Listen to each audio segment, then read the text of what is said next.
পঞ্চগড় এক আসনে জাতীয় নাগরিক পার্টির প্রার্থী মোহাম্মদ সার্জিস আলমের বিরুদ্ধে নির্বাচনী আচরণবিধি লঙ্ঘনের অভিযোগে কারণ দর্শানোর নোটিশ দেয়া হয়েছে। জেলা রিটার্নিং কর্মকর্তার পক্ষ থেকে ২৪ জানুয়ারি এই নোটিশ দেয়া হয়। পঞ্চগড় জেলা রিটার্নিং কর্মকর্তা ও জেলা প্রশাসক কাজী মোহাম্মদ সাইমুজ্জামানের স্বাক্ষরিত নোটিশে উল্লেখ করা হয়, গত ২৩ জানুয়ারি অনুষ্ঠিত এক নির্বাচনী জনসভায় জোট প্রধানকে স্বাগত জানিয়ে তোরণ, ব্যানার ও বিলবোর্ড স্থাপন করা হয়েছে। এ ধরনের কার্যক্রম সংসদ নির্বাচনে রাজনৈতিক দল ও প্রার্থীর আচরণ বিধিমালা ২০২৫-এর বিধি ৭-এর চ এর সুস্পষ্ট লঙ্ঘন।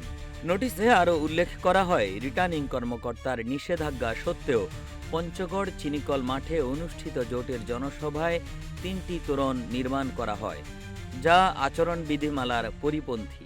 এসব বিধি লঙ্ঘনের দায়ে কেন তার বিরুদ্ধে আইনানুগ ব্যবস্থা গ্রহণ করা হবে না, আগামী ২৪ ঘন্টার মধ্যে লিখিত ব্যাখ্যার নির্দেশ দেওয়া হয়েছে।